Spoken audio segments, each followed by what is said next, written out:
नमस्कार दोस्तों, 13 जनवरी साल 2012 शाम के 7:15 बजे दुनिया का सबसे बड़ा इटालियन क्रूज जहाज अपने 7 दिन के यूरोपियन दौरे पर निकलता है। इस जहाज का नाम है कोस्टा कॉन्कॉर्डिया और ये इतना बड़ा है कि ना सिर्फ ऐतिहासिक टाइटैनिक जहाज से साइज में बड़ा है, बल्कि इसमें 2000 ज्यादा लोग बैठाने की कैपेसिटी है। इसलिए इसमें सफर कर रहे हैं 4252 लोग। एंटरटेनमेंट की बात करी जाए तो इस जहाज में क्या कुछ नहीं है। 4 बड़े बड़े स्विमिंग पूल, 5 रेस्टोरेंट्स, 13 अलग अलग बार, एक कसिनो, एक बास्केटबॉल कोर्ट, एक बहुत ही बड़ा फिटनेस सेंटर जिसमें एक जिम है, सोना है, टर्किश बात है, यहाँ तक कि एक F1 रेसिंग सिमुलेटर भी लगाया हुआ है इस क्रूज शिप के अंदर। इस जहाज की पहली डेस्टिनेशन है इटली का शहर सवोना, जहां पहुंचने में करीब 1 दिन का समय लगेगा। लेकिन जहाज को चले हुए करीब 2.5 घंटे ही हुए थे कि अचानक से सभी को एक बड़ी तेज भयंकर आवाज सुनाई देती। इसके एकदम बाद पूरे जहाज में सारी लाइट्स बंद हो जाती है और जहाज एक तरफ टिल्ट होने लग जाता है। घड़ी में समय था 9:45। एक ऐसा समय जब कुछ लोग अपने कमरों में सो रहे थे तो कुछ लोग डिनर टेबल्स पर बैठकर खाना खा रहे थे। कुछ सोए हुए लोगों की नींद टूट जाती है और वो अपने केबिन से बाहर निकलकर देखते हैं कि हो क्या रहा है। इतने में डिनर टेबल पर बैठे लोगों की प्लेट्स साइड में टेबल से नीचे गिरने लग जाती है। पैसेंजर्स को इंटरकॉम के जरिए बताया जाता है कि जहाज में एक इलेक्ट्रिकल फेलियर हुआ है, लेकिन असल में बात तो ये थी कि शिप का पूरा इंजन ही फेल हो चुका था। जहाज के कैप्टन ये बात लोगों से छुपा कर रख रहे थे। थोड़ी देर बाद जहाज दूसरी तरफ टिल्ट करने लगता है। अब तक पैसेंजर समझ जाते हैं कि ये कोई आम इलेक्ट्रिकल फेलियर नहीं। लोगों को लगता है कि कहीं ये टाइटैनिक जैसा हादसा तो नहीं हो रहा है। इत्तेफाक की बात है कि टाइटैनिक का हादसा इससे एग्जैक्टली 100 साल पहले 1912 में हुआ था।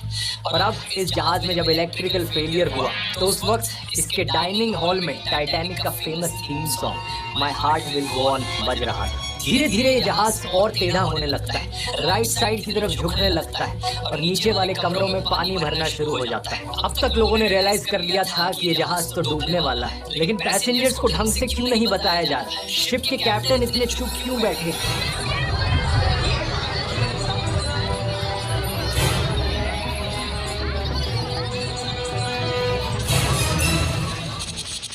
इस जहाज को कोस्टा क्रोसियर नाम की एक इटालियन कंपनी के द्वारा चलाया जाता था। पहले तो ये कंपनी सिर्फ कार्गो शिप्स ऑपरेट करती थी, लेकिन 1948 में इन्होंने अपनी कोस्टा लाइन शुरू करी और देखते ही देखते ये यूरोप की one of the biggest cruise ship companies बन गई। आगे चलकर साल 2000 में कार्निवल कॉर्पोरेशन नाम की एक कंपनी इसे खरीद लेती है तो कोस्टा क्रोसियर कार्निवल की एक सबसे बड़ी कंपनी बन जाती है। जून 2006 की बात है कि इन्होंने अपना पहला जहाज लॉन्च किया कॉन्कॉर्डिया क्लास का, जो कि है हमारा ये आज का कोस्टा कॉन्कॉर्डिया।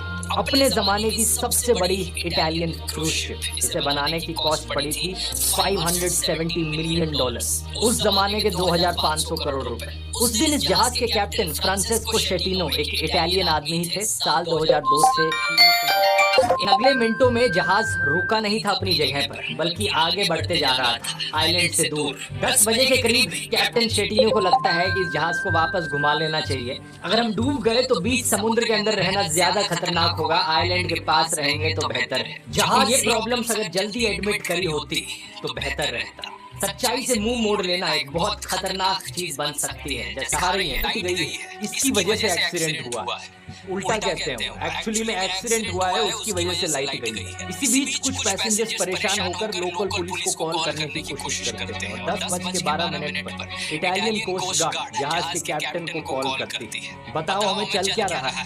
पैसेंजर्स आपके जहाज के हमें कांटेक्ट कर रहे हैं। दूसरी तरफ से जहाज के कैप्टन कहते हैं कुछ नहीं हुआ, सिर्फ एक ब्लैकआउट हुआ है, आप लोग चिंता मत करो।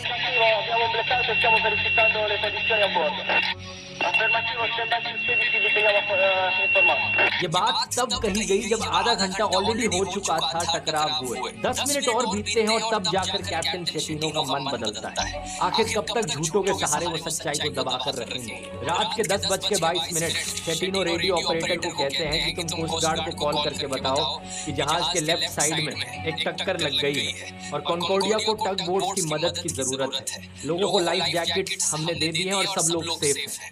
एक-एक मिनट यहाँ पर बहुत ज़रूरी था क्योंकि जहाज़ धीरे-धीरे और ज़्यादा टिल्ट किए जा रहा था। फाइनली जाकर 10 बज के 33 मिनट एक जनरल